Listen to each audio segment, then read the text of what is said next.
Hi friends, welcome to our channel. ఈరోజు వచ్చిన update ఏమంటే ప్రధానమంత్రి కిసాన్ సమ్మాన్ నిధి పథకం కింద సంవత్సరానికి రైతుల ఖాతాల్లో 6,000 రూపాయలు అయితే జమ చేస్తుంది. ఈ పథకం కింద ఇప్పటి వరకు కేంద్రం 15 వాయిదాలను రైతుల ఖాతాల్లో జమ చేసింది.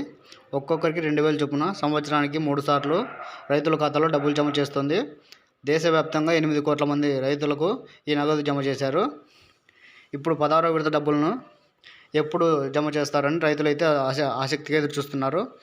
16వ విడత డబ్బులను ఫిబ్రవరి చివరి వారంలో రిలీజ్ చేయనున్నారు. అయితే పీఎం కిసాన్ డబ్బులను రైతులకు రావాలంటే ఈ కేవైసీ తప్పనిసరిగా చేయించుకొని ఉండాలని కేంద్రం అయితే స్పష్టం చేసింది. ఫిబ్రవరి 20 తేదీలోగా ఈ కేవైసీ కంప్లీట్ చేసుకోవాలని తెలిపారు. ఈ కేవైసీ కంప్లీట్ కాకుంటే రైతులకు అకౌంట్లకి అయితే ఈ డబ్బులు అయితే జమ కావు. ఈ కేవైసీ గడువులోపు ప్రతి ఒక్కరూ రైతులు ఈ కేవైసీ అయితే కంప్లీట్ చేసుకోవాలి. ఇది ఫ్రెండ్స్ ఈరోజు వచ్చిన update. Thank you for watching.